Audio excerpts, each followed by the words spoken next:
네, 우리 기도하고 시작하겠습니다. 하나님 감사합니다. 주님 은혜 가운데 우리가 2교시 강의를 시작합니다. 주님 이 시간도 성령께서 함께하여 주셔서 저희들의 마음문을 활짝 열어주시고 우리 주님의 뜻을 분별하는 지혜를 저희들에게 허락하여 주시옵소서. 언제나 주님 앞에서 살아가게 하시는 놀라운 은혜를 감사하며 예수님의 이름으로 기도하옵나이다. 아멘. 네, 잘 쉬셨습니까? 예. 이제 우리 이승만의 분노 책을 조금 더 정리하도록 하겠습니다. 파워포인트 6번. 그래서 여러분께서도 다 이제 목사님께서 여러 군데에서 말씀을 몇 번 하셔서 들은 분들도 계시리라 생각을 하는데 이 이승만의 분노가 이제 2015년에 2015년에 여러분이 지금 구매하시는 이 넓은 책이 2015년에 나왔고 2016년에 이렇게 내용은 같죠. 내용은 같은데 이제 책 형태가 이렇게 바뀌어가지고 나왔는데 거기에 이제 머릿말에서 이제 머릿말보다 이 책을 어떻게 쓰셨나?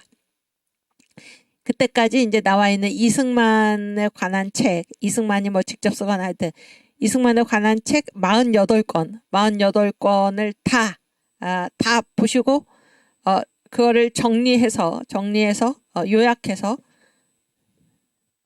쓰신 책이 바로 이 책입니다. 그래서 이 책 한 권을 읽으면은 48권을 읽는 것보다 훨씬 더 좋은 거는 정광훈 목사님께는 여러분도 다 아시다시피 놀라운 이 정확하게 그 핵심을 잡아내서 쫙 연결해가지고 제시하시는 그런 능력이 있잖아요.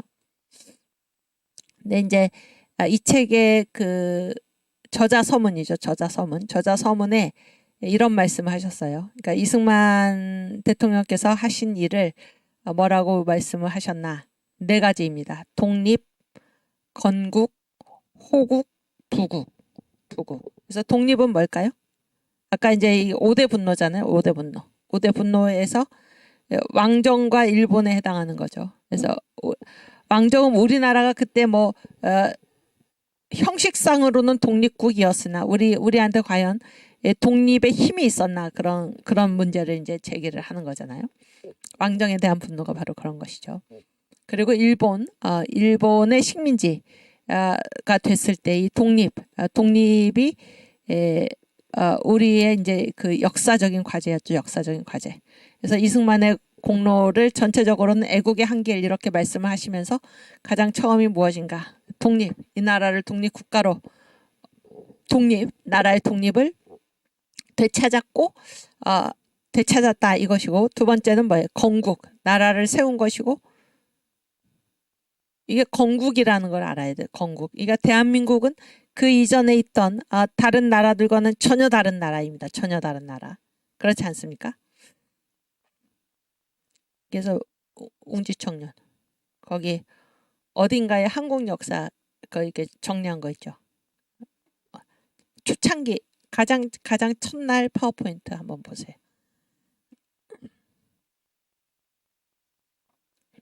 그렇지. 거기.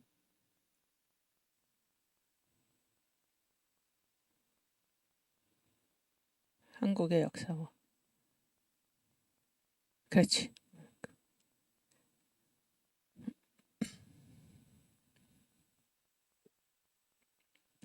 그래서 이 한국의 역사 이거는 이제 언더우드 2세 있잖아요. 언더우드 2세가 쫙 이렇게 정리를 한 거예요. 이거 대단한 분이죠. 여러분들한테 한국의 역사가 어떻게 되나라는 것을 정리하라 그러면 하실 수 있겠습니까? 그래서 이제 고조선부터 해가지고 기자조선 이거는 이제 역사 기록 이전이다 그래서 조금 구분을 했고 삼국시대 통일신라 고려 조선 일제시대 해방 과도기 미군정이죠. 그 다음에 북한은 소군정 그리고 대한민국 이렇게 됐는데 이 전체 한국의 역사에서 이 대한민국은 완전히 다른 나라입니다. 완전히. 그러니까 무슨 이 민족이 달라졌다가 아니고 그 이전에 있었던 모든 나라들 이 한반도에 있었던 모든 나라들과 완전히 다른 나라가 세워진 것입니다. 그래서 그런 의미에서 건국이다 이렇게 얘기를 하는 거예요. 아까 파워포인트.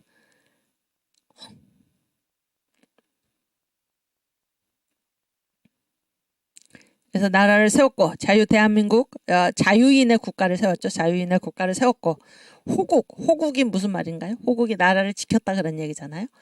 나라를 어떻게 지켰습니까? 우리가 건국을 하고 2년이 채 되지 않아서 어떤 일이 벌어졌나? 6.25 전쟁이 터졌죠. 6.25 전쟁. 예. 소련의 사주를 받은 이 북계, 소련과 이 중국의 사주를 받은 거죠. 그래서 이 북계가 일으킨 전쟁이 바로 6.25 전쟁이죠. 6.25 남쪽을 침략을 한 거죠. 북한이. 그랬을 때 이 6.25 전쟁에서 이 나라를 지켜낸 구국의 영웅 누구입니까? 이승만 대통령입니다. 이승만 국부예요. 다른 사람이 아닙니다. 나라를 지켜냈고 그리고 이 지켜낸 나라를 어떻게 만들었습니까? 부강한 나라로 만들었던 이것이 이승만의 공로이다. 그래서 정광 목사님이 이제 이 책의 서문에서 이렇게 정리를 하고 있습니다. 이승만의 공로는 한마디로 하면 그의 일생은 애국, 나라를 사랑하는 애국의 한길을 걸었는데 어떤 과정을 거쳐서 애국의 길을 걸었나. 첫 번째는 독립, 두 번째는 건국, 세 번째는 호국, 네 번째는 부국. 이런 말도 굉장히 명쾌하지 않습니까, 여러분? 그렇죠? 그런데 이제 제가 거기에다가 하나 더 써놨습니다. 그게 뭔가? 바로 기독교 입국론, 국민교육. 뭐를 통해서? 독립정신을 통해서. 독립정신을 필두로 해서 수없이 그가 이 나라가 독립되기 이전까지 수많은 활동을 통해서 국민을 계몽한 그런 공로가 바로 이승만 대통령의 공로입니다. 우리 건국 대통령, 우리나라의 아버지, 우리나라의 국부, 건국 대통령 이승만의 공로가 바로 거기에 있습니다. 기독교 입국론으로 국민을 교육을 시키고 그 다음에 독립을 하고 건국을 하고 호국을 하고 부국을 하신 그분이 바로 이승만 건국 대통령, 우리나라의 아버지 국부이십니다. 네, 그 다음. 그래서 이제 이승만의 결정적인 공로가 뭔가? 건국 대통령이다. 그러니까 건국 대통령. 그래서 이분은 어떤 일을 하셨습니까? 자유 대한민국의 체제를 세운 것입니다. 이 체제라는 말이 중요한데 체제가 뭡니까? 체제가 뭐예요? 체제를 다른 말로 하면 뭐 집이죠, 집. 집. 자유 대한민국이라는 나라 전체를 세우신 것입니다. 집. 다른 말로는 뭐예요? 제도. 이런 얘기죠. 이게 체제입니다. 체제. 제가 이 청교도 신학원에서 강의를 하면서 이 신앙은 체제의 문제이다. 그런 말씀을 여러분한테 여러 번 드렸습니다. 그리고 역사 있잖아요. 역사도 결국에 그러니까 신앙이 뭐예요? 신앙이 하나님을 믿는 거잖아요. 하나님을 믿는 건데 하나님을 믿는 거는 이 역사 전체의 체제의 그 실체를 아는 거예요. 체제의 실체. 이 역사 전체를 체제라고 한다면 이 역사 전체의 실체. 이 역사의 실체가 무엇입니까? 여러분 역사의 실체가 무엇인가요? 역사의 실체. 역사의 주인이 무엇입니까? 이게 바로 하나님의 주권 신학이죠. 하나님의 주권. 역사 전체의 주인은 누구인가? 하나님의 주권 신학은 하나님이 주인이시다라는 거잖아요. 이게 성경에서 말하는 것이죠. 하나님은 주인이시다 그런 거예요. 하나님만이 주권자이시다. 그래서 하나님이 개인 영혼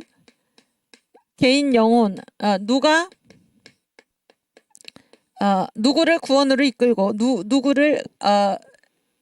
누구를 구원하실지 누가 하나님의 자녀인지를 미리 다 정해 놓으셨다. 이게 바로 예정론이죠. 이 하나님의 주권 이게 바로 칼빈주의인데 바울 신학이죠. 바울 신학. 그리고 바울 신학 이거는 뭐예요? 예수님의 사상이죠. 예수님의 사상인데 하나님의 주권. 그래서 하나는 예정이고 하나는 무엇입니까? 섭리죠. 섭리는 무엇입니까? 섭리는 역사 전체에 관한 문제인데 하나님이 어떠한 이 역사의 길을 통해서 그분의 구원 역사를 이루어 가시는가라는 것을 미리 다 정해 놓으셨다 하는 것입니다. 이게 역사예요. 이게 역사의 실체입니다. 역사의 실체는 뭔가? 하나님이 역사의 주인으로서 역사를 지금 이끌고 계시다. 예정을 통해서 개인 영혼에 대해서, 섭리를 통해서 역사 전체에 대해서 하나님께서 다 정해 놓으시고 그분의 뜻대로, 그분의 설계도대로 이 역사를 이끌고 계시다. 이게 역사의 실체입니다. 아시겠죠? 그래서 신앙은 이 역사의 실체, 이 역사라는 체제 자체가 무엇인지를 깨닫는 게 바로 신앙이에요. 그래서 신앙은 체제의 문제이다. 이렇게 얘기하는 것입니다. 이해가 되시죠? 이해가 되십니까? 무슨 말인지 아시겠죠? 역사가 뭔가? 역사는 완전히 체제다. 어떤 체제인가? 하나님의 주권 체제다. 하나님이 주인이다. 이게 역사의 체제입니다. 이해가 되시죠? 그래서 이 신앙이라는 것은 역사의 주인이신 하나님을 알아보고 하나님을 믿는 것입니다. 그리고 신앙은 체제의 문제이다라고 했을 때 우리가 예수를 믿었을 때 어떤 일이 벌어집니까? 로마서 8장 1절 2절의 말씀대로 이 세상에는 두 가지 체제가 있다 그런 얘기예요. 두 가지 체제. 두 가지 법이 있다 그런 얘기예요. 그래서 모든 사람은 이 둘 중에 하나의 체제, 하나의 법에 속해서 사는데 그 하나의 법이 무엇입니까? 예수 안에 있는 생명의 성령의 법, 성령의 법과 또 무슨 법이 있습니까? 죄와 사망의 법, 마귀의 법이죠. 죄와 사망의 법. 이 둘 중에 하나에 반드시 속해 있다 그런 얘기예요. 그래서 예수를 믿는 우리에게는 결코 정죄함이 없나니 이는 그리스도 예수 안에 있는 생명의 성령의 법이 죄와 사망의 법에서 너를 해방하였습니다. 그래서 예수 믿기 전에는 죄와 사망의 법, 마귀의 법에 매여가지고 그 체제, 그 법, 마귀의 체제, 마귀의 법 아래서 살아갔는데 예수를 믿는 사람들은 여기서 해방돼서 어떤 법, 어떤 체제에서 살게 되었다는 거예요.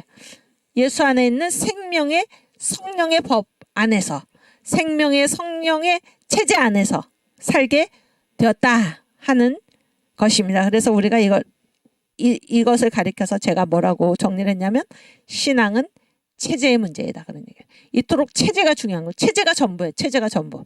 지금 우리가 제2의 건국을 하는 이 이유도 무엇입니까? 체제가 있어야지. 체제가 있어야지 우리의 신앙도 가능하다 그런 얘기예요. 우리의 신앙도. 만약에 이 자유대한민국 체제가 허물어져 버리면은, 자유대한민국이 저 북한에 흡수되어 버리면은 우리에게 어떤 일이 벌어지겠습니까? 지금 북한에서 어떤 일이 벌어지고 있나요? 성경책을 갖고 있다는 이유만으로 총살을 당하고 또 그 전 가족이 이렇게 몰살을 당하는 형벌을 당하는 그런 것들을 우리가 많이 듣지 않았습니까? 그래서 우리가 뭐를 지키는 게 우선인가 그런가? 우리가 하나님을 잘 믿기 위해서 뭐를 지키는 게 우선인가? 이 체제를 지켜야 된다 그런 게 체제가 없어지면 지금 우리가 누리고 있는 이 신앙의 자유라는가 이런 것도 불가능하다 그런 얘기예요. 불가능하다. 그렇죠? 그래서 우리가 체제를 지키는 게 그토록 중요한데 신앙은 바로 체제의 문제이다는 거예요. 체제. 어떤 체제에 속할 것인가의 문제이다 그런 얘기입니다. 이해가 되시죠? 근데 이 자유대한민국의 체제, 이 집을 세우신 분, 이 체제를 세우신 분이 누군가 바로 이승만 대통령이다 이런 얘기를 하는 것입니다. 그래서 체제가 얼마나 중요한가라는 것을 우리가 깨달아야 합니다. 아시겠죠? 그래서 이희청 교수님, 그분이 뭐라고 그 책 제목도 그렇고 뭐라고 얘기를 하고 있습니까? 대한민국 주의자 대 반대한민국 주의자. 그래서 이거는 체제 전쟁이다 하는 말도 간접적으로 여기에 다 통하는 말이죠. 그래서 지금 뭐의 문제냐면 체제를 지키는 것입니다. 체제를 지키는 것. 체제 싸움입니다. 체제 싸움. 어떤 체제에서 살 것인가의 문제예요. 이승만 대통령의 건국도 어떤 체제에서 살 것인가를 우리가 선택을 한 것입니다. 그래서 어떤 지도자 살 것인가, 김일성과 살 것인가, 이승만과 살 것인가 라고 했을 때 우리는 이승만을 선택을 했고, 어떤 체제에서 살 것인가? 자유민주주의, 자유시장경제, 한미동맹, 기독교 입국론 체제에서 살 것인가? 아니면 공산주의, 계획경제, 통제경제, 조중동맹, 주사파, 종교 이 체제에서 살 것인가? 라고 했을 때 우리는 이승만과 자유대한민국 체제를 선택을 했다 그런 얘기예요. 그래서 이 건국은 다른 말로 뭐라고 얘기할 수 있나? 체제를 세웠다 그러니까 체제를 자유대한민국 체제를 세웠다. 위대한 선택이다 그런 얘기죠. 그래서 하나님께서 다시 한번 우리에게 선택할 기회를 지금 주신 것입니다. 너희가 이승만이 세운 대로 내 종 이승만을 통해서 내가 세워준 대로 이 자유대한민국 체제를 여전히 선택을 할 것인가? 아니면은 저 세계 꼴찌 나라로 거지 나라로 완전히 사람이 살 수 없는 지옥으로 전락한 저 북한의 체제를 택할 것인가? 다시 한번 우리에게 기회를 주신 것이다. 이렇게 전 목사님 말씀하시죠. 참으로 지당한 말씀입니다.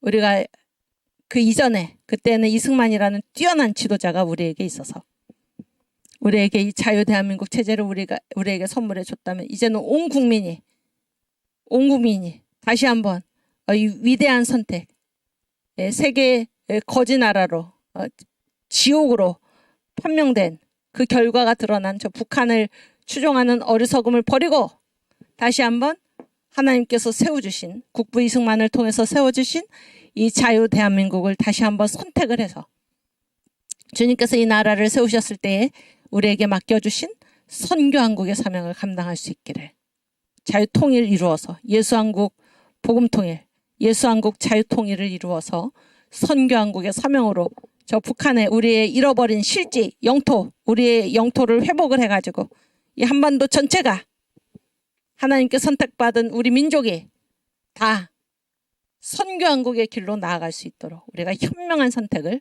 해야 하는 것입니다. 이 위대한 역사적인 사명이 우리에게 주어져 있고 우리가 지금 이 선택 앞에 서 있는 것입니다. 그래서 전 목사님이 요즘 말씀하시는 대로 1월부터는 온 국민이 자기 고백을 해야 하는 것입니다.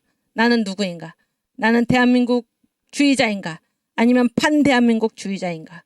나는 주한미군 철수를 반대하는가? 찬성하는가? 거기에서부터 내가 누구인가? 라는 고백운동이 지금 일어나야 한다 그런 얘기예요.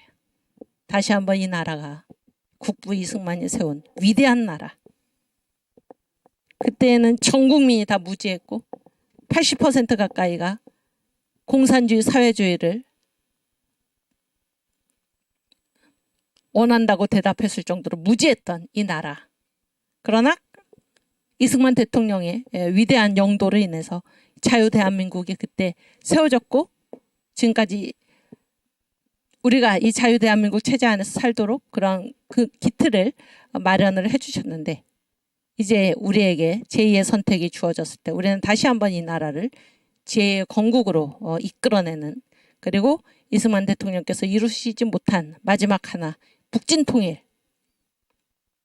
잃어버린 우리의 땅을 되찾는 이 일까지 우리가 완수할 수 있도록 그게 바로 우리의 역사적인 사명인 것입니다.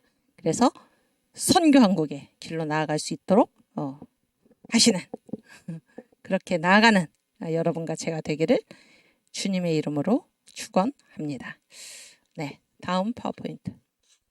아니죠. 미안해. 이거 계속해야지. 그래서 이승만 대통령의 결정적인 공로는 건국 대통령인데 건국 대통령이 하신 일이 무엇인가? 바로 자유대한민국의 체제를 세웠다. 체제가 중요하다. 그러니 체제가 전부다. 그런 얘기입니다. 체제가 전부다. 그 다음에 건국의 4대 기둥 확립. 그래서 자유대한민국의 체제를 이 집을 어떤 기둥에 위에 세웠나? 4개의 기둥이 있었다는 거예요. 자유민주주의, 자유시장경제, 한미동맹, 기독교 입국론. 이 건국의 4대 기둥 위에다가 이 자유대한민국 체제를 세웠다. 이게 이승만 대통령의 공로이다. 그런 얘기예요. 그리고 이제 그 밑에는 제가 이 책의 앞에 보면은 앞뒤로 이제 이 말이 있는데 국부병강 영세 자유. 그래서 그 뜻이 무엇인가 거기 적어놨죠. 나라를 부유하게 하고 군사력을 강화해서 영구의 자유를 누리자. 이것이 제 기억으로는 1952년에 이승만 대통령께서 이제 쓰신 휘호 같은 것인데, 이런 것을 보면은 이승만 대통령은 대단히 실제적인 지도자예요. 실제적인 지도자. 그래서 어떻게 해서 이 나라를 부국 강병으로 이끌 것인가. 그래서 이 자유, 우리가 어렵게 세운 이 자유 대한민국, 그리고 주님께서 우리에게 주신 자유를 잃지 않고 계속해서 자유를 누릴 수 있을 것인가. 이거를 그냥 말만 하는 것이 아니라 실제적인 방안, 실제적인 길을, 목표를 제시를 한 그러한 실제적인 지도자였다. 그런 생각을 제가 했습니다. 그래서 여기에 그렇게 적어 놓은 것이고, 그러니까 영구의 자유를 누리자. 이거를 한낱 이상적인 구호로만 얘기하신 것이 아니라 어떻게 해서 우리가 영구의 자유를 누릴 것인가. 그 길은 나라를 부유하게 하고 군사력을 강화해서 우리 스스로 나라를 지킬 힘을 가지는 거죠. 그래서 영구의 자유를 누리자 이렇게 얘기를 말씀을 하신 것입니다. 또 이승만 대통령, 건국 대통령인데 이거는 이제 그 김인서라는 분은 목사님이셨어요. 목사님. 해방 이후에 이제 목사 안수를 받으시고 목사가 됐고, 이분도 평양신학교를 졸업하신 그런 분입니다. 그리고 일제시대 때는 신앙세계라는 그러한 그 신앙 잡지죠. 그렇게 해서 이제 문필가죠. 문필가. 아주 훌륭한 분인데, 이분이 망명한 노인 누굽니까? 이승만 박사죠. 책의 제목이 망명노인 이승만 박사를 변호함, 이런 책인데요. 이거를 1963년에 쓰셨어요. 그리고 이분이 1964년에 이 김인서 목사님이 돌아가셨습니다. 돌아가셨는데 이승만 대통령은 1965년에 하와이에서 돌아가셨죠. 그러니까 이승만 대통령이 서거하시기 전에 쓰여진 책이고, 또 이 책을 쓰신 분이 먼저 이승만 대통령보다 먼저 이제 서거를 하신 것입니다. 비봉 출판사에서 나왔고, 이 이승만 연구가 중에 아주 훌륭한 분으로 이주영 건국대 교수님, 연세가 많으시죠. 현 건국대학교 사학과 명예교수. 이 책이 이제 2016년인가요? 그때 나왔는데, 그때 당시에 건국대학교 사학과 명예교수. 지금도 이 명예교수니까 지금도 마찬가지죠. 지금도. 이주영 이 교수님께서 엮으신 책입니다. 김인서 목사가 썼고, 책의 제목이 망명노인 이승만 박사를 변호함인데, 거기에서 이제 이 이승만 박사, 그러니까 김인서 목사가 이승만 건국 대통령은 어떤 분인가 이렇게 정리를 해놨습니다.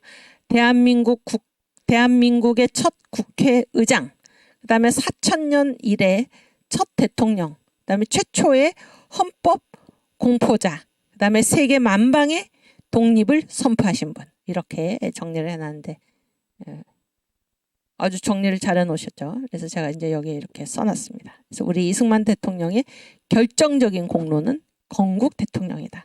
자유대한민국 체제를 세우시고 설계도, 건국의 4대 기둥 설계도를 제시하시고, 여기에 제가 하나 빼먹었네. 대한민국의 비전을 제시하신, 이거는 이제 정광 목사님의 이 이승만의 분노 서문에 그렇게 적어 놓으신 것입니다. 그래서 비전을 제시했다. 경제발전, 정치발전, 문화발전, 교육발전을 기초할 비전을 제시하신 분이 건국 대통령이죠. 그런 분이 바로 이승만 대통령이시다. 이렇게 전 목사님께서 이 서문에 그렇게 적어 놓으셨습니다. 네, 그 다음.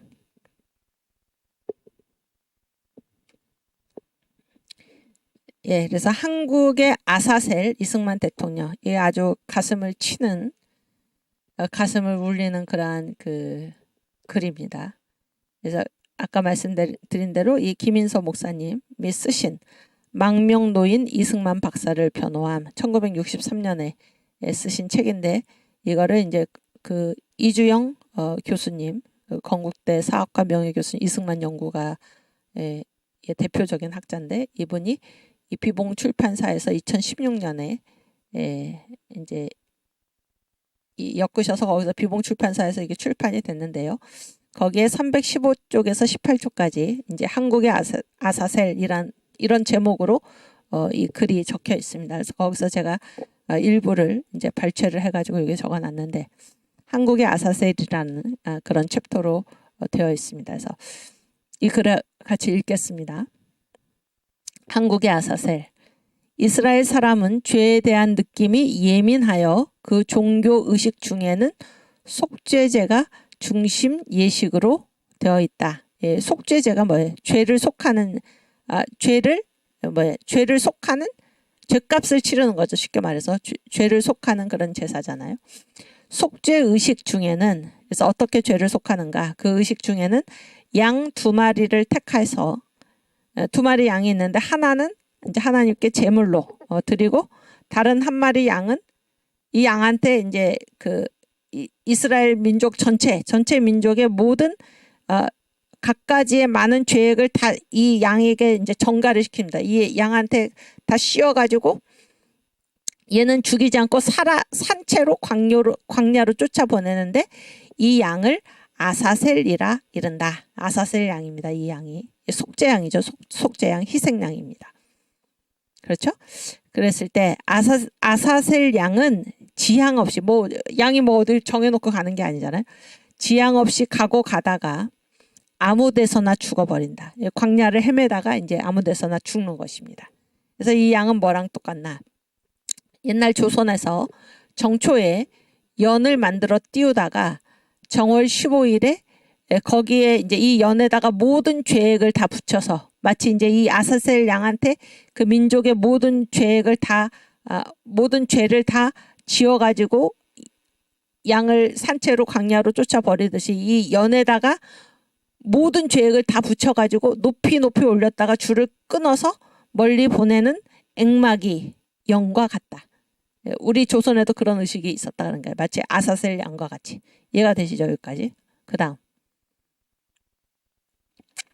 아사셀은 세상의 죄를 지고 가는 하나님의 어린 양 예수의 상징이다. 그렇죠?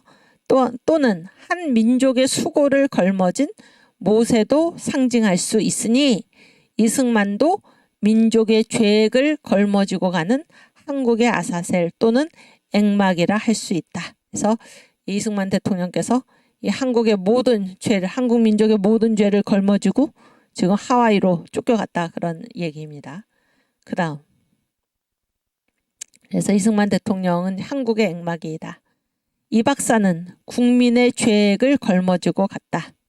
한국인은 4,000년 만에 첫 민주국가, 국민이 주인된 나라에 태어나서 국민의 본분을 지키지 아니하고 몰이간상, 도벌, 사기, 당파싸움, 밀수, 밀주 등 온갖 죄악을 저질렀다. 대한민국이 건국된 이후에 이 한국인은 4,000년 만에 첫 민주국가가 건국됐고 거기서 태어났는데 국민의 본분을 지키지 않고 이런 온갖 죄악을 지금 저질렀다는 거예요. 그랬을 때 이 박사, 이승만 대통령이죠. 이 박사는 이완용의 백골은 모시면서 당신의 백골은 거절하는 인촌의 신문, 인촌 김성수 동아일보죠. 인촌의 신문과 민족의 죄악을 걸머지고 갔다. 예, 그다음.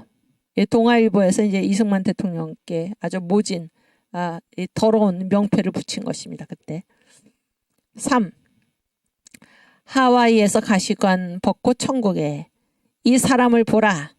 대한민국 건국 대통령을 보라. 그 흰 머리에는 최희송 씨가 원흉이라는 가시관을 씌웠고 그 몸에는 동아일보에서 폭군이란 홍포를 입혔고 그 등에는 장준하 씨가 정치적 악한이란 패를 붙였고 그 얼굴에는 사상계가 희대의 협잡군이란 환을 그렸고 그 손에는 인간 이하 사기꾼이란 갈대를 쥐어 놓았다. 하와이로 쫓겨간 이승만 대통령에게 이런 일을 한 것입니다. 이런 일을. 그 다음. 자, 이 사람을 보라. 이 사람이 대한민국의 건국 대통령이시다. 중공 사람. 중공 아시죠? 지금 뭐 이름을 개방 이후에 다시 중국으로 바꿨지만 여전히 중공이죠. 그 실체가 공산당 아닙니까? 중공 사람. 소련 사람들이 어찌나 기뻐하고 다 그 공산주의자들 아닙니까? 우리나라를 시시탐탐 노리는, 우리가 건국 대통령한테 이런 짓을 했을 때 중공 사람, 소련 사람들이 어찌나 기뻐하고, 일본 여자들, 일본이 개다짝을 치면서 웃는다. 동아일보, 사상계,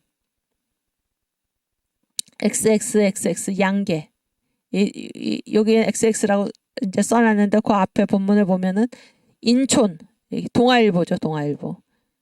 김성수계, 그 다음에 도산, 안창호, 양계. 여기에서 이승만 대통령에 대해서 얼마나 못할 짓을 했는지 그런 얘기를 다루고 있습니다. 인촌, 도산, 양계 사람들 얼마나 만족하신가. 전 세계인은 20세기에서 볼 수 없는 구경거리를 보시려거든 대한민국 건국 대통령을 보시라. 있을 수 없는 일이 벌어졌다. 그런 얘기. 한국의 영광은 떨어졌도다. 대동강아 울어라. 삼각사나 울어라. 아사셀은 한 번 가면 돌아오지 못한다. 한국의 아사셀이여 가고 오지 마시라. 한국의 액막이여 하와이에서 가시관을 벗고 주님 나라에.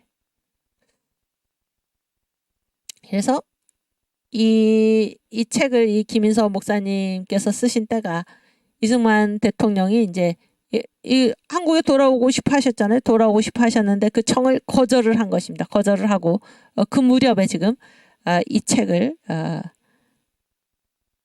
그때 그 출판을 하신 거죠. 출판을. 네, 그다음. 그래서 이승만 대통령은 한국의 아사셀이다. 그래서 한국 국민의 모든 죄악을 다 그 한 몸에 걸머지고 쫓겨간, 광야로 쫓겨난, 하와이로 쫓겨난 아사셀 양이다. 이렇게 지금 얘기를 하는 것입니다. 그 다음에 지금부터는 대한민국 국부 이승만의 신앙에 대해서 얘기를 하겠는데, 김인서 이 책에 나오는 얘기입니다. 어떤 인상을 가졌나. 정치가는 대개 종교에서 떠나가는데 이 박사는 약관 때 크리스찬이 된 뒤에는, 약관이 몇 살인가요? 20살이잖아요. 1895년 배제학당에 간 그 얘기를 한 것입니다. 미션 스쿨에. 약관 때 크리스찬이 된 뒤에는 감옥에서나 망명 중에서나 신앙을 사수했다. 그래서 한성 감옥에 갇혔을 때도, 그 다음에 이 망명, 일본에 의해서 쫓겨간 거랑 마찬가지죠. 일본이 이제 이승만을 가만히 두지 않고 백오인 사건으로 이제 영관에서 체포하려고 하니까. 그래서 이제 이 33년간 이 미국 땅을 떠돌 수밖에 없었잖아요. 망명 중에서나 신앙을 사수했다. 이게 이제 김인서 목사가 쓴 얘기입니다. 첫 번 국회도 개회를 기어이 기도로서 했고, 이게 이승만의 신앙이라는 거예요. 첫 번 국회의 시작을 기도로 한 것이 이승만의 신앙이다. 이게 1948 5월 30일에 첫 번 국회가 열렸는데 그렇게 했다. 또 4.19 다음 주에, 4.19가 뭐예요? 4.19 학생들이 이제 데모를 해가지고, 그렇죠? 그래서 굉장히 위험한 상황이잖아요. 어떻게 보면은. 4.19 다음 주일에도 위험을 무릅쓰고 정동교회에 나아가는 데에는 머리가 저절로 숙여진다. 그래서 한 번도 이 주의를 범하지 않았다는 얘기예요. 주의를 범하지 않고 기도를 하고, 첫 번 국회도 기도로서 했고, 감옥에 갇혔을 때나 망명 중에서나 신앙을 계속 사수했다니까 신앙인으로 살았다, 그런 얘기잖아요. 오케이, 그 다음. 그래서 대한민국 국부 이승만의 신앙, 이건 이제 여기 써놓은 건 다 이승만 대통령이 친히 하신 말씀입니다. 그래서 첫 번 국회에서 이제 이렇게 얘기를 하신 거예요. 대한민국 독립 민주국회 제2차 회의를 여기에 열리게 된 것을 우리가 하나님에게 감사해야 할 것입니다. 오늘을 정한 것은 사람의 힘으로만 된 것이라고 우리가 자랑할 수 없습니다. 그러므로 하나님께 감사를 드리지 아니할 수 없습니다. 나는 먼저 우리가 다 성심으로 일어서서 하나님께 감사를 드릴 것을 제기합니다. 그래서 일어나서 하나님께 감사를 드렸다는 얘기예요. 이 말이 이제 언제 한 것인가? 1948년 5월 31일 10시 20분에 이승만 임시의장, 가장 이제 연장자시고 그러니까 임시의장으로 뽑히신 거죠. 그래서 초대 국회의원 198명이 모인 첫 국회에서 이렇게 얘기를 한 것입니다. 나는 먼저 우리가 다 성심으로 일어서서 하나님께 감사를 드릴 것을 제기합니다. 그래서 첫 국회를, 그 개회를, 국회의 시작을 기도로서 시작하게 하신 분이 바로 우리의 국부 이승만이고 그가 가진 신앙이다 그런 얘기예요. 그 다음은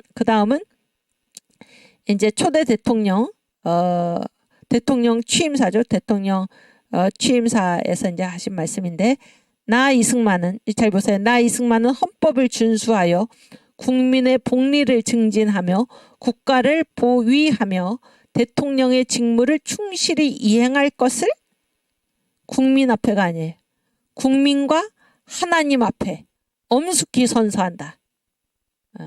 미국 대통령도 지금 누구 앞에 선서해요? 하나님 앞에 선서하잖아요. 국민과 하나님 앞에. 우리나라도. 우리 이승만 대통령 뭐라고 얘기했습니까? 국민과 하나님 앞에. 이것이 이승만의 신앙입니다.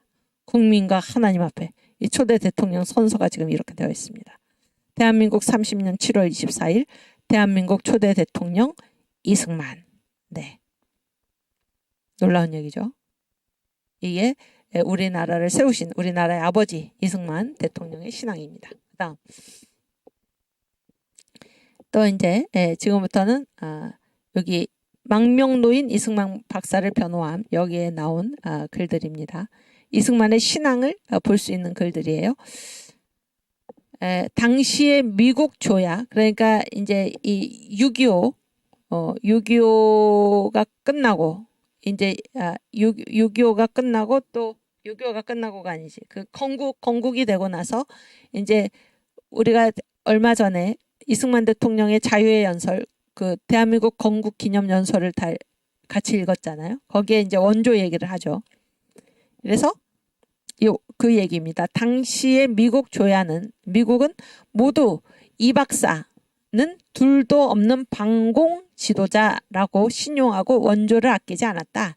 그러니까 우리나라를 미국이 왜 원조를 줬나? 이 대통령을 믿었기 때문이다 그런 거예요. 뭐라고 믿었나? 이 박사는 둘도 없는 방공 지도자. 방공이 무슨 말입니까? 공산주의를 막았다 그런 얘기예요. 그래서 신용하고 원조를 아끼지 않았다. 그런데 공산주의를 막은 지도자이기보다는 예술한 중보, 이승만 대통령이 예수를 믿었기 때문에 원조한 것이다 그런 얘기예요. 예술한 중보를 통하여 원조한 것이다. 이 박사가 애국자 또는 영웅이라기보다 예수교인이란 명목이 미국인의 인심을 끌었던 것이다. 이걸 어디서 알 수 있나? 1949년 1월 트루만 대통령이 국회에 보낸 교서가 그것을 말하고 있다. 그는 말하기를 60여 년 전부터 우리 선교사들이 가서 활동하고 있는 한국을 원조하지 않을 수 없다. 그러니까 한국을 왜 도와줬습니까? 왜 도와줬나요? 이승만 대통령에 대한 신뢰 때문인데, 이승만 대통령이 세계적인 공산주의를 막은 방공 지도자가 아니고 우리 선교사들이 가서 활동하고 있는 한국을 지금 원조하지 않을 수 없다. 그러니까 이 예수 믿는 나라, 예수 믿는 대통령 이승만을 원조하지 않을 수 없다 이렇게 된 거예요. 우선 3억 불의 경제 원조를 주도록 결정하기 바란다. 이것이 1949년 1월 트루만 대통령이 국회에 이런 그 교서 편지죠. 를 내었던 것입니다. 한국을 도와야 되는데 왜 돕나? 예수 믿는 나라. 우리들이 가서 복음을 전해준 나라이기 때문에. 그 대통령 이승만이 뭐예요? 예수 교인이기 때문에 그런 얘기죠. 그 다음 그래서 예수교 선교사가 교육한 청년 이승만, 배제학당을 졸업했죠. 또 선교사들이 구출한 사형수 이승만, 선교사가 항성 감옥에 들어가 있는 이승만을 구출해가지고 어떻게 했습니까? 미국으로 보내가지고 밀사로 보내고 또 교육을 받게 했죠. 교육을. 다 선교사가 한 일이다 그런 얘기예요. 이 이승만을 예수교인, 트루먼 대통령 자신도 뭐 예수 믿는 사람이죠. 예수교인 트루먼이 신용한다는 것이었다. 다시 예수교 선교사가 교육한 청년 이승만, 선교사가 구출한 사형수 이승만을 예수교인 트루먼이 신용한다는 것이었다. 그래서 미국이 우리나라에 원조한 이유가 무엇인가? 우리나라가 이 기독교 입국론, 이 신앙 위에 세워진 나라. 그 나라를 세운 사람이 누군가? 예수교인 이승만. 이 예수 복음을 누가 전해줬나? 미국이 전해줬다는 거예요. 미국이. 그래서 미국이 복음을 전해주고 이 미국 선교사가 이승만을 교육을 시켰고 미국 선교사가 이 이승만을 구출을 해내가지고 미국으로 보내서 신세계, 자유문명의 세계를 보게 하고 그를 지도자로 키워서 그런 얘기죠. 그를 지도자로 키워서 그렇게 한 이승만을 역시 예수를 믿는 미국 대통령 트루먼이 믿고 3억 원인가요? 얼마라고 그랬어요 아까? 3억 불인가요? 그 앞장 3억 불, 3억 불의 경제 원조를 해줬다 그런 얘기예요. 그 다음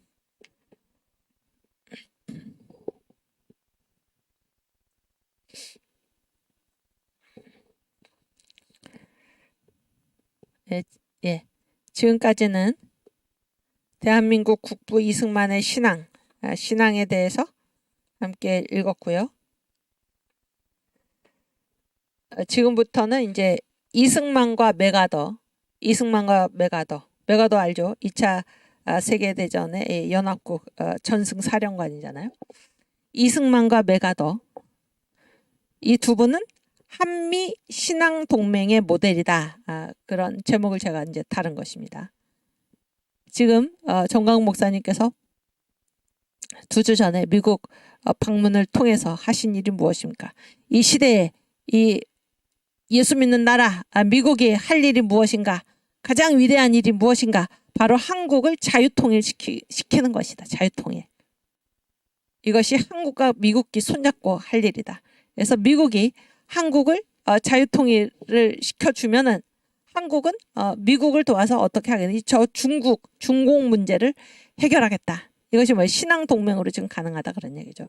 중국의 지하교회를 통해서 이 미국의 레이건 대통령이 이 지하교회 성도였던 이 고르바초프의 어머니 또 그 아들 고르바초프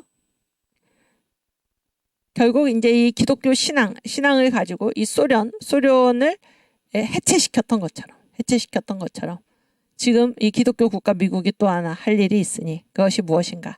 레이건식으로 접근하라, 신앙으로 접근하라 그런 얘기예요. 그래서 한국을 자유통일 시켜주면은 미국이 골치 아파하는 저 중국 문제를 중국의 지하교인들을 통해서 해결하는 그 일에 한국이 나서겠다.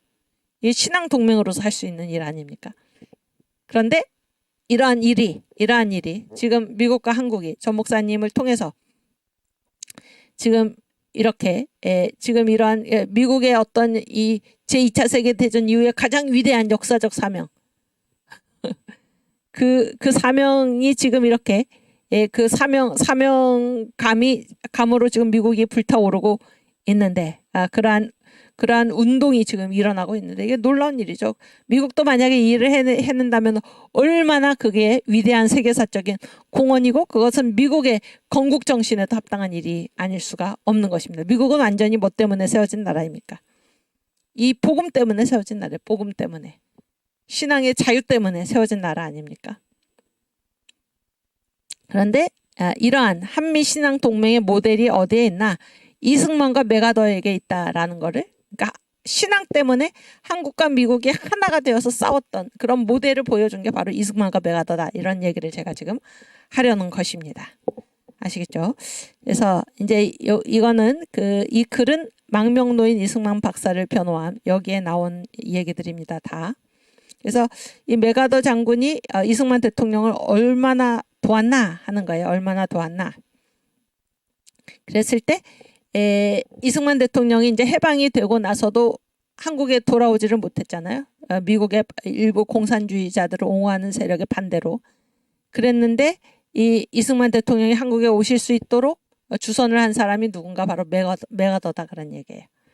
그래서 읽겠습니다. 이 박사는 메가더 장군의 주선으로 귀로에 올라 한국으로 돌아왔다는 게 동경에서 메가더 장군을 방문하고 1945년 10월 16일에야 33년 만에 겨우 고국에 들어섰다. 메가더 장군은 하지 중장에게, 미 군정장관이죠. 하지 중장에게 한국의 자유를 위하여 일생을 바친 위대한 지도자를 잘 영접하라고 지령했다. 그래서 메가더의 도움으로 이승만이 한국에 돌아올 수 있었다. 그런 얘기예요. 근데 이 메가더가 바로 누구인가? 이 신앙의 사람이었다. 그런 얘기예요. 이승만은 지금 신앙의 사람이었다라는 것을 우리가 도처에서 누누이 확인하고, 이 메가더는 정광 목사님 설교에도 자주 등장을 하는데, 목사님께서 이제 어떤 말씀을 하시냐면은 성경을 알자. 그래서 하나님은 성경을 모르는 사람을 쓰시지 않는다.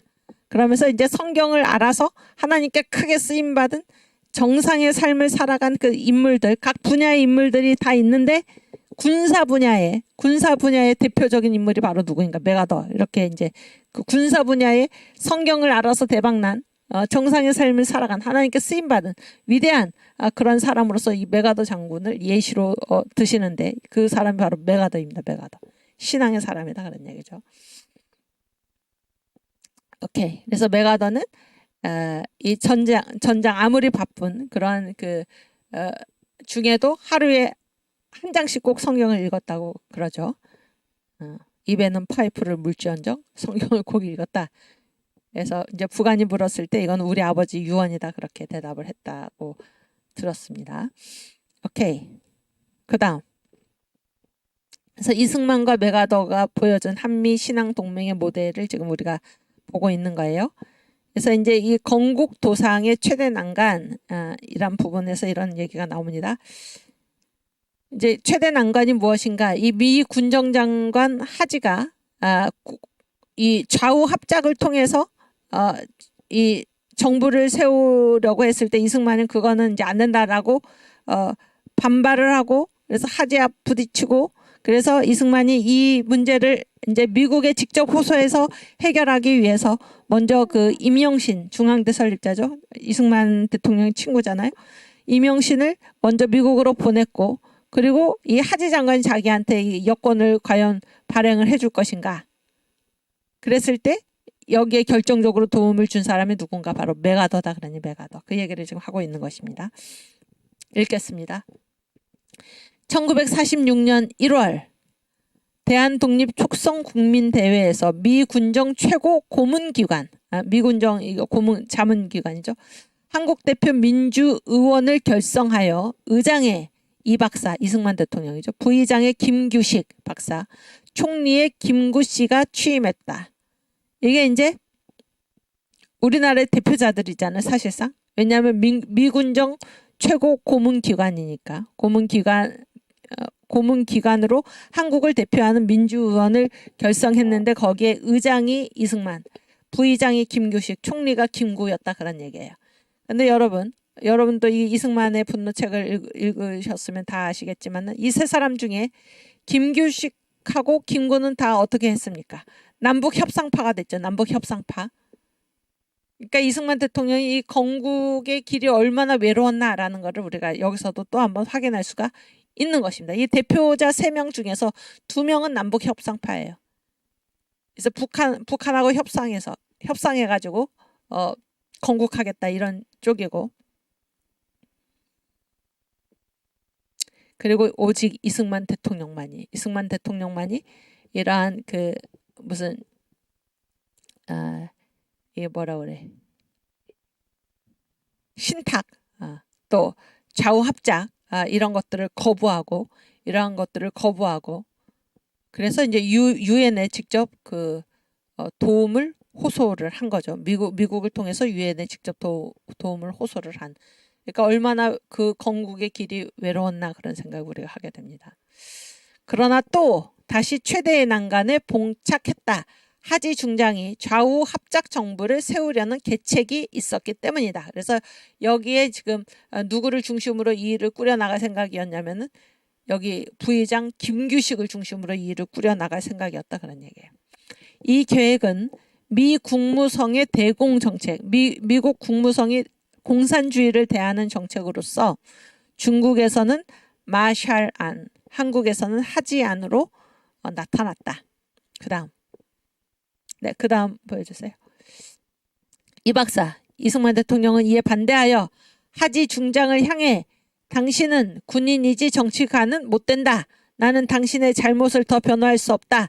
한국 독립을 위하여 가만히 있을 수 없다고 하지 장군을 정면으로 공격했다. 그러자 하지는 나는 공갈을 당했다. 당신에게 정권을 줄 수 없다고 응수하여 크게 충돌하였다.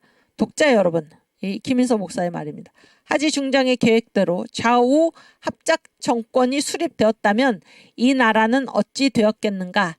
하지안은 국공합작의 제2 마샬안이 되고 국공합작이 뭐예요? 중국이 그렇게 된 거잖아요. 한국도 마샬 좌우합작 운동에 망한 중국과 같이 되었을 것임이 틀림없다. 그래서 중국은 완전히 공산주의가 됐잖아요. 이승만 대통령이 이때 이거를 거절 안 하고 싸우지 않았더라면 우리도 중국과 똑같이 공산주의 됐다. 그런 얘기를 지금 하고 있는 거예요. 그 다음. 이 위기를 벗어나기 위해서는 미국 조야에 미국 국민들에게 호소하는 길밖에 없었다. 그렇지만 범을 잡으려는 영웅은 많았지만 범의 굴에 들어갈 사람은 없었다. 이때 이 박사가 민족 사절로 나섰다. 그러나 하지 군 정부에서 여권을 내어줄 것인가. 박사는 먼저 임영신 여사를 미국에 보내어 외교 준비 공작을 하게 하였다. 이때 동경에 주둔해 있던 메가더 장군은 자기 비행기로 여권 안 내주니까 자기 비행기로 이 박사를 미국으로 보냈던 것이다. 그래서 이렇게 결정적으로 지금 도움을 줬다 그런 얘기예요. 메가더 장군이. 예? 한미 신앙 동맹의 모델이다 그런 얘기입니다. 그 다음.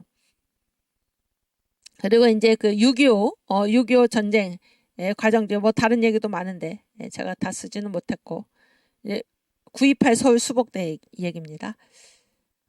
9월 29일 중앙청 앞에 설치된 서울 수복식전 예식에 메가더 장군과 이 대통령이 나란히 앉아서 승전의 기쁨을 함께 할 때 메가더 원수는 이 대통령에게 역사적인 메시지를 주었다. 그는 말했다. 잘 보세요.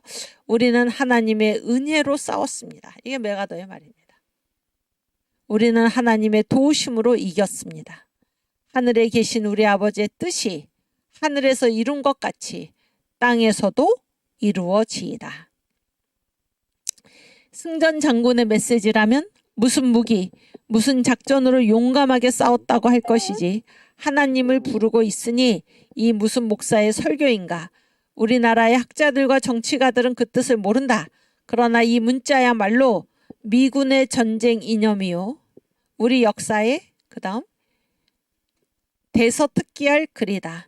하늘에 계신 우리 아버지는 미국인의 아버지시요. 한국인의 아버지시요. 트루만의 아버지시요. 이승만 대통령의 아버지시요. 인류의 하나님이시라는 말이다. 그러므로 미국 사람과 한국 사람은 한 아버지의 아들이고 한 형제이므로 형제가 난을 당하면 형제가 와서 구원합니다. 라는 말이다. 그러므로 미국 시민 14만 명이 피를 흘려 찾은 이 땅을 형제 이승만에게 돌려드립니다. 라는 말이다. 이 얼마나 숭고하고 성엄한 거룩하고 엄숙한 전쟁 이념이냐. 그 다음. 네. 그래서 이 메가더가 9.28 서울 수복을 하고 그 기념식을 행할 때에 우리는 하나님의 은혜로 싸웠습니다. 하나님의 은혜로 이겼습니다. 이게 전쟁 이념이 전쟁 정신이 뭐예요? 신앙이었다는 게 하나님의 은혜로 싸웠다. 하나님의 은혜로 이겼다. 얼마나 아름다운 말입니까? 오케이. 그 다음. 아니 여기 메가더의 전투 정신과 이승만의 전투 이념이 합치하는 점에서 신앙이죠. 신앙. 하나님의 은혜로 싸운 것입니다. 하나님의 은혜로 이긴 것입니다. 이 신앙이죠. 신앙으로 싸웠다 그런 얘기예요. 합치하는 점에서 대적을 이 공산주의자들을 38선 이북으로 격퇴한 것이다. 그래서 서울을 찾은 거죠. 3천만 결의가 이 이념, 신앙으로 싸우기 전에는 그런 얘기예요. 이 이념을 실현하기 전에는 통일은 없다. 그리고 이제 이 이승만과 메가더는 북진 통일이죠. 북진 통일을 주장한 전쟁 영웅들이다. 동쪽에는 이승만, 서쪽에는 메가더, 동양에는 이승만, 서양에는 메가더. 그래서 북진 통일을 주장한 그런 전쟁 영웅들이다. 그런 부분에 나오는 얘기입니다. 이번에 중국이죠. 중공을 때려 눕히지 않으면 후일에 더 큰 전화, 전쟁의 피해, 더 많은 피를 흘리게 되리라는 것이 메가더 원수의 안광, 눈에 빛이 나왔다는 얘기죠. 메가더 원수 꿰뚫어 봤다. 또 이승만 박사의 예언이었다. 그래서 메가더 원수의 북벌 전략, 어떻게 북진 통일을 이룰 것인가. 첫째, 그러니까 중공이 개입 못하도록 그런 얘기예요. 중공에 대한 경제 봉쇄, 중국 해안선 봉쇄, 만주의 공중 폭격, 장개석군의 상륙작전 원조, 이런 제안을 이런 전략을 메가더 원수가 가지고 있었고, 이번에 중공을 때려 눕히지 않으면은, 무력화시키지 않으면 앞으로 더 큰 피를 흘리게 될 것이다. 이렇게 이 부분에 대해서 메가더하고 이승만이 다 마음이 합해져서 그런 예언을 했고, 메가더 원수가 이런 북벌 전략을 내놨는데 이것이 트루만 대통령에 의해서 미국 정부에 의해서 받아들여지지 않고 메가더가 해임이 됐다. 그런 얘기를 지금 하고 있는 것입니다. 그래서 이 이승만과 메가더, 한미 신앙 동맹의 모델로서 이렇게 우리가 볼 수가 있다는 얘기예요. 이 두 분이 이렇게 함께 싸운 것, 북벌 전략, 또 6.25에서 같이 싸운 것, 또 이승만 대통령을 한국에 그의 전용기 편으로 미국으로 가게 하고, 또 한국에 귀국하지 못하고 있을 때 그가 직접 나서서 한국으로 돌아올 수 있도록 이렇게 한 것이 다 무엇 때문인가? 두 분의 신앙 때문이라는 게, 신앙.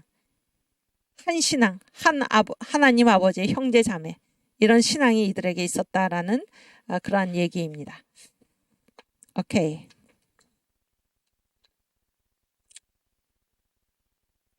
끝났나요? 오케이, 끝났네. 그래서 그 전전번 파워포인트,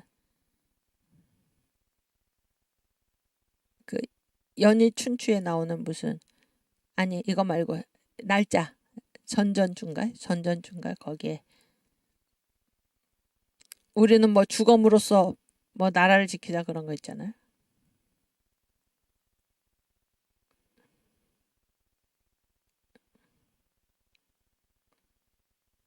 그게 없고 끝났어요? 그 전주.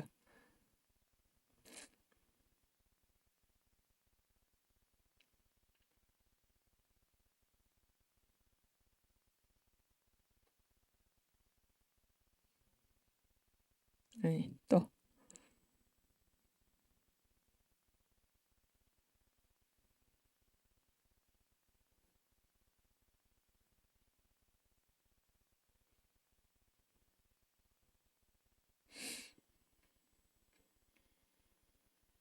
없어요. 그 앞에 한번 찾아보세요.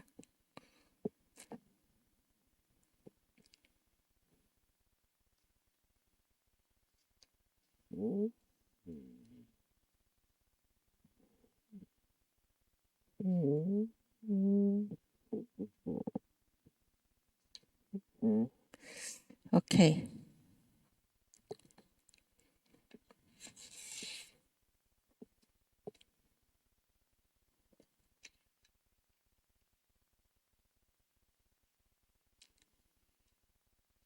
그러니까 그 연희 춘추에 나온 그런 게 있는데,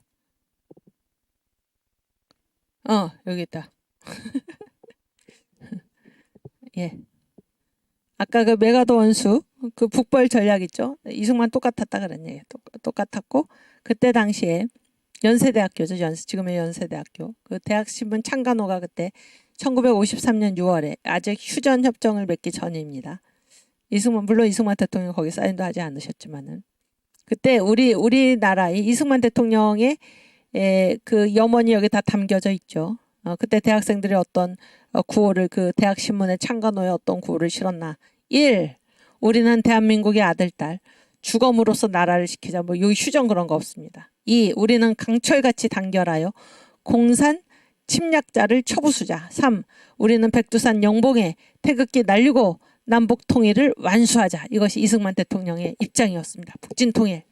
다 우리 국민들이 하나가 돼서 이런 정신으로 나아가고 있었던 것입니다. 아까 이 메가더 장군의 북벌 전략. 이번 기회에 중공을 때려 눕히지 않으면 이건 앞으로 커다란 화근이 될 것이고 앞으로 이 중공 때문에 전쟁이 일어날 것이고 더 많은 피를 보게 될 것이다.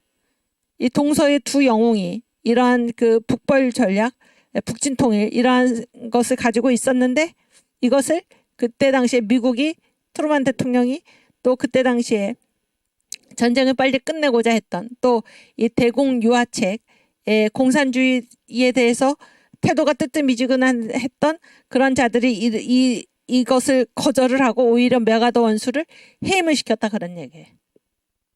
응? 이승만 대통령은 그 이후로 60년에 4.19 그래서 이 나라에서 어떻게 됐습니까? 쫓겨난.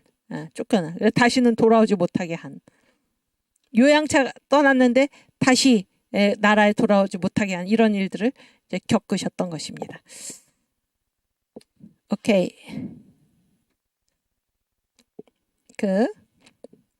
제가 이제 요 이승만 대통령하고 메가더 장군에 대해서 한번 쓴 게 있는데 그 한국교회 비사 거기 가셔서 21년 8월 24일자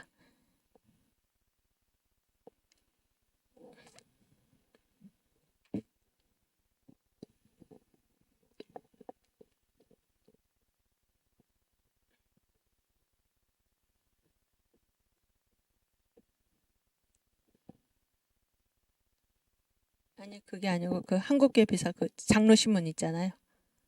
장로신문 인터넷. 네.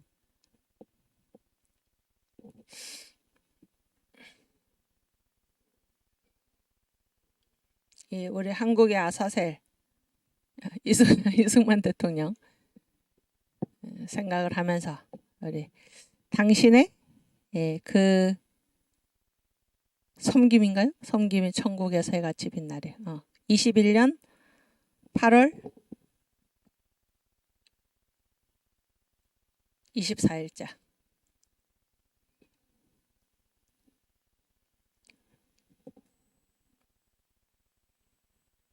그거 놔두고 일단 찬양하고 당신의 그 섬김이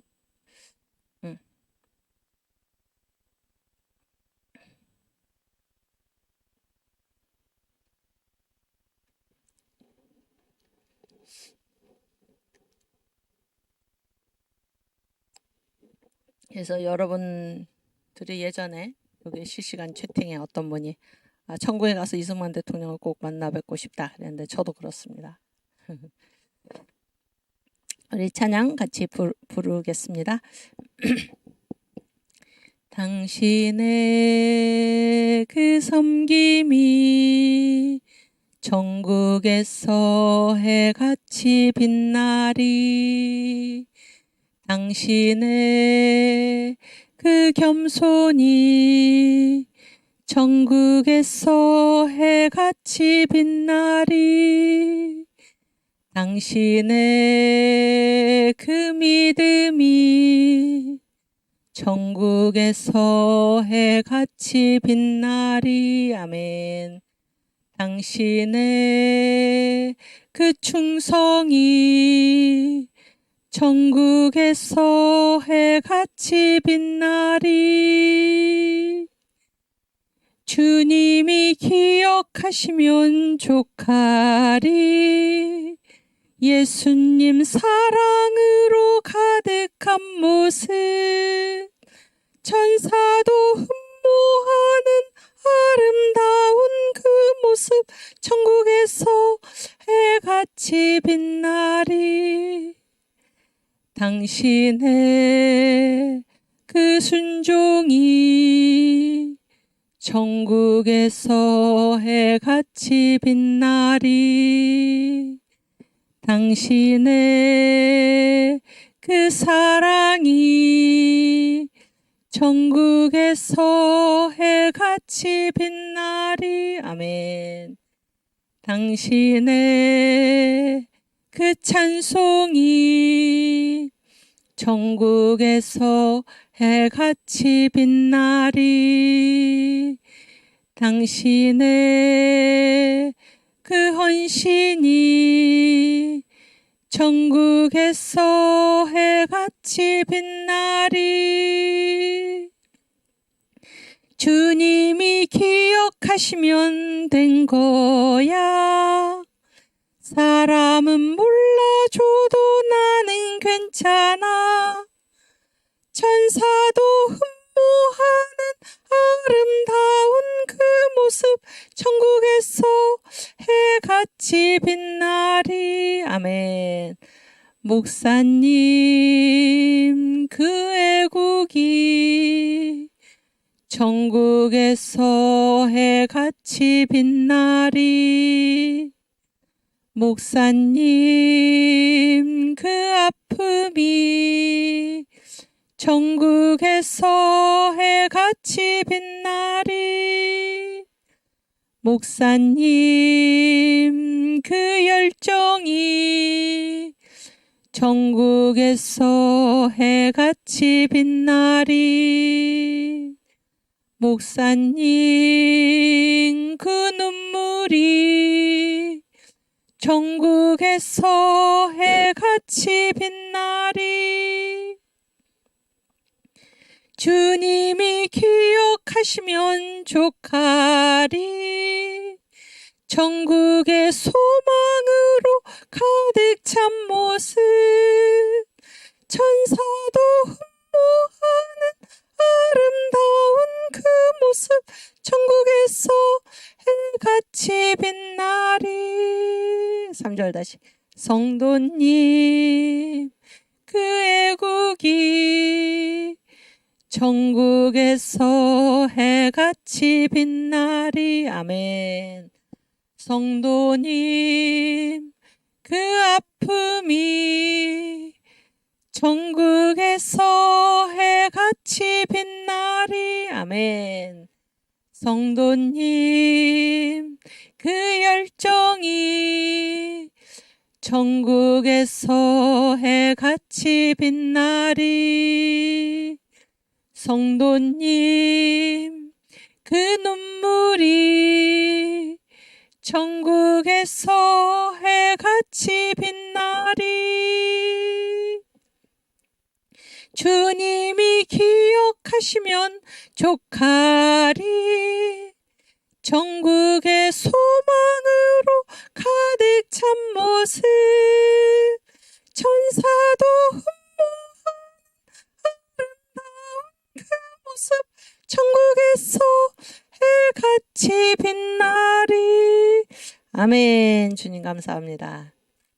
한국의 아사셀 이승만 대통령처럼 여러분도 저도 또 우리 선지자 이 시대의 선지자 정광훈 목사님도 주님이 기억하시면 족하리. 우리의 모든 수고, 모든 헌신, 모든 사랑, 모든 찬송, 우리의 믿음, 우리의 기도, 우리의 애국이 천국에서 해와 같이 빛날 줄로 믿습니다. 아멘. 네, 우리 아까 그 글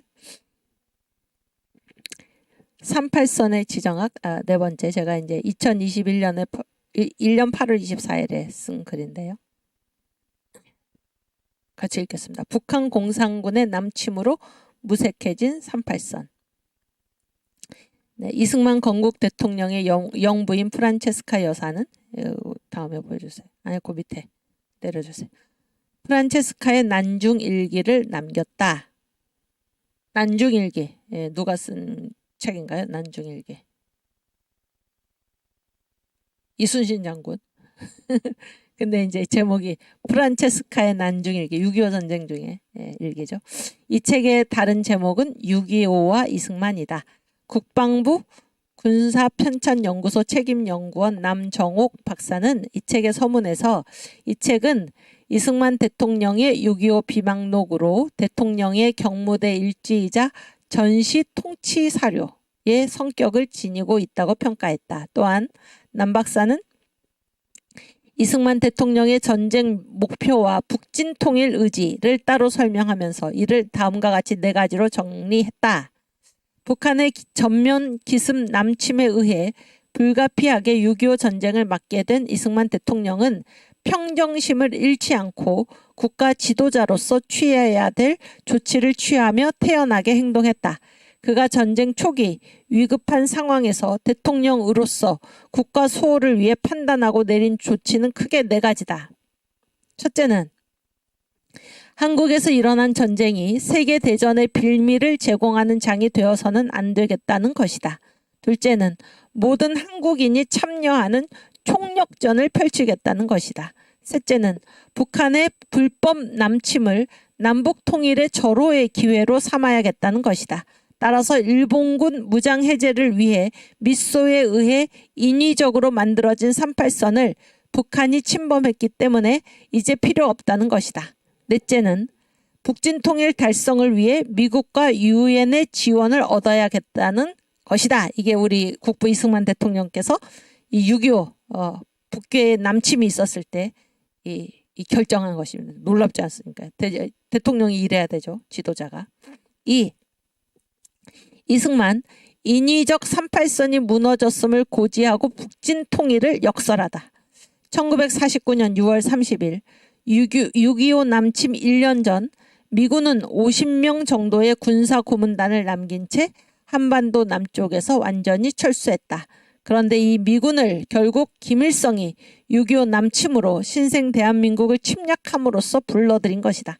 지금 정교조 주사파 일당들이 주장하는 대로 이 미군이 무슨 침략군이 아니고 점령군이 아니고 미군은 이미 갔는데 누가 불러들였습니까? 김일성이 불러들인 거예요. 김일성이 이 대한민국을 침략함으로써 자기들에게 원죄가 있는 것입니다. 그렇지 않습니까? 원죄가 아니라 자기들이 그렇게 한 거죠. 그래놓고 지금 자유우파 세력에게 우리의 국부 이승만 대통령에게 책임을 뒤집어 씌우고 있는 것입니다. 사탄은 거짓의 아비다. 성경이 그렇게 말씀하죠. 사탄의 추종자들, 거짓말을 밥 먹듯이 하는 사람들입니다.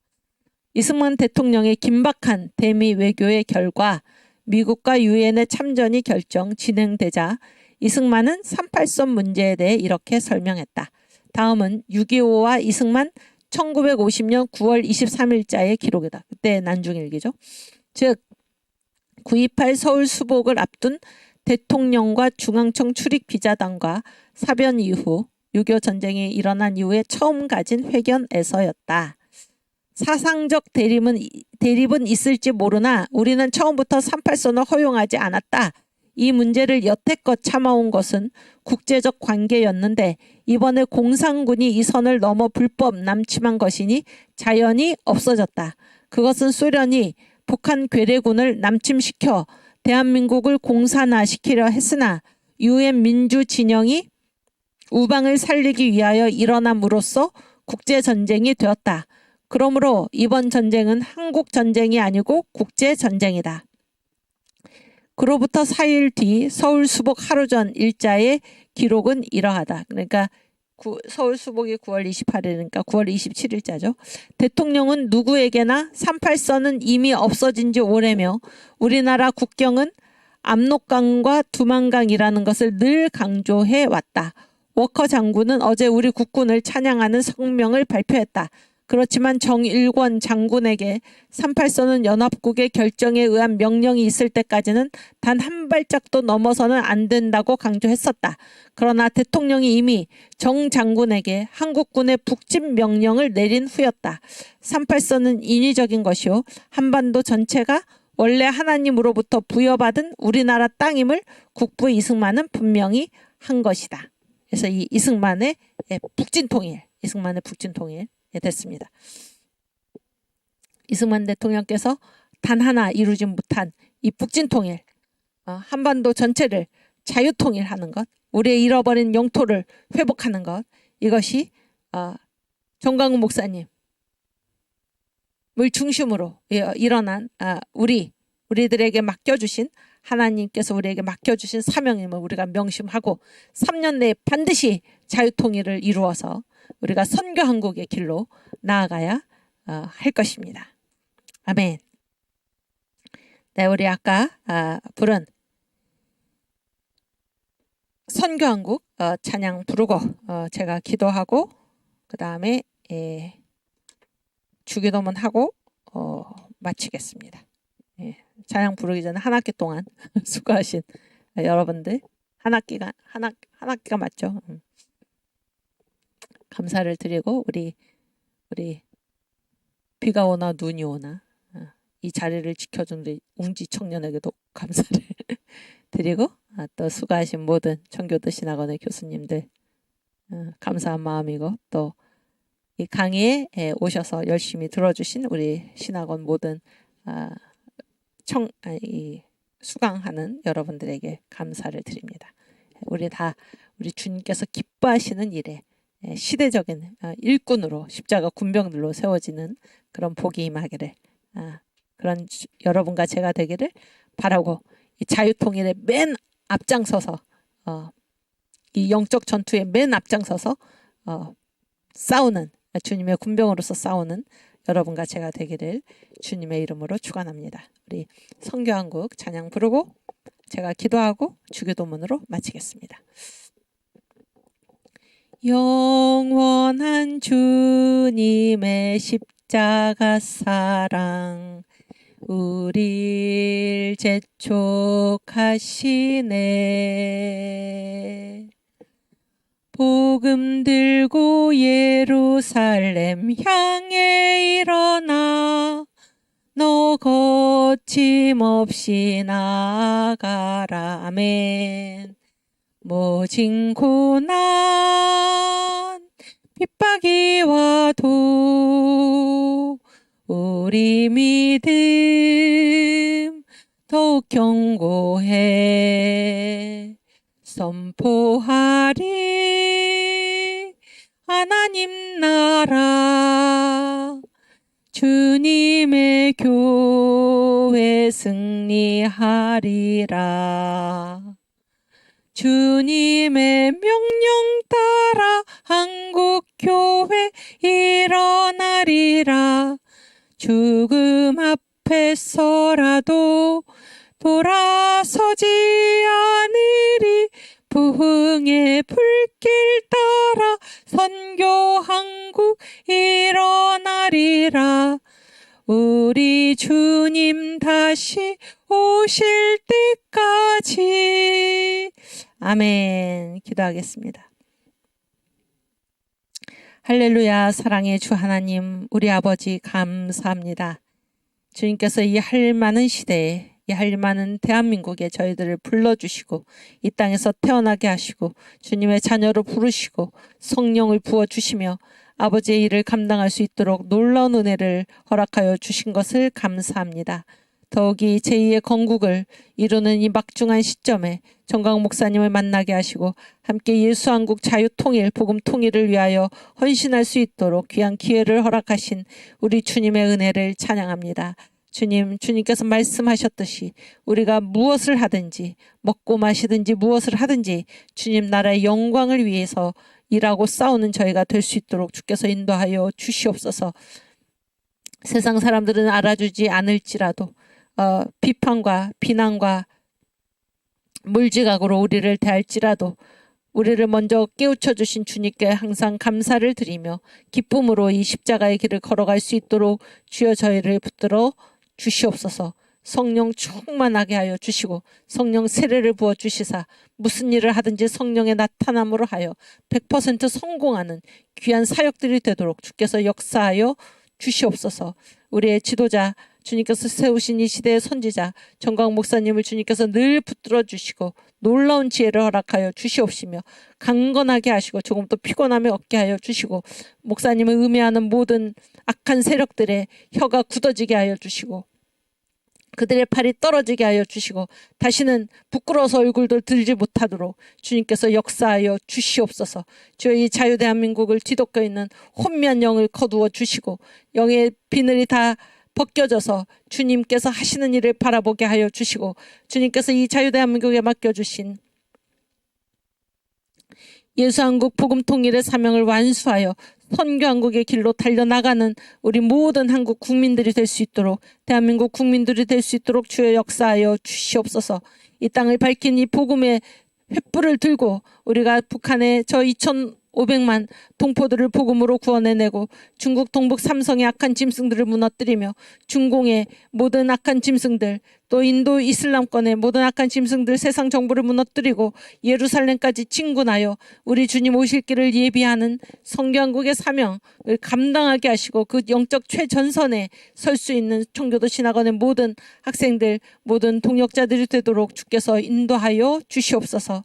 우리가 이제 헤어져 있지만은 주님께서 우리와 함께하여 주시사 늘 주님을 위한 섬김에서 하나가 되게 하여 주시고 함께 기도하는 가운데 주님이 기뻐하시는 일들이 날마다 이루어지게 하여 주시옵시며 자유마을과 또 1월 달에 있는 목사님의 미국 방문과 미국 캐나다에서의 국민대회와 이 모든 일에 그리고 국민의힘을 우리가 다 입당하여 우리의 대표를 우리 손으로 뽑을 수 있는 이 모든 일 위에 주님께서 함께하여 주셔서 아버지께서 기뻐하시는 일들이 날마다 이루어지는 이 놀라운 역사를 우리 눈으로 목도할 수 있는 복을 허락하여 주시옵소서. 주님 감사합니다. 방학 동안도 지켜주시고 이제 3월 6일 새로운 모습으로 만날 때 주님 그 자리에 함께하여 주시옵소서. 감사하며 예수님의 이름으로 기도하옵나이다. 아멘. 하늘에 계신 우리 아버지 이름이 거룩히 여김을 받으시오며 나라의 임하옵시며 뜻이 하늘에서 이룬 것 같이 땅에서도 이루어지이다. 오늘날 우리에게 일용할 양식을 주옵시고 우리가 우리에게 죄 지은 자를 사하여 준 것 같이 우리 죄를 사하여 주옵시고 우리를 시험에 들게 하지 마옵시고 다만 악에서 구하옵소서. 대개 나라와 권세와 영광이 아버지께 영원히 있사옵나이다. 아멘. 주님 감사합니다. 아멘. 감사합니다. 애쓰셨습니다. 우리 방학 잘 지내시고 내년 3월 6일 날 다시 반갑게 뵙겠습니다. 감사합니다.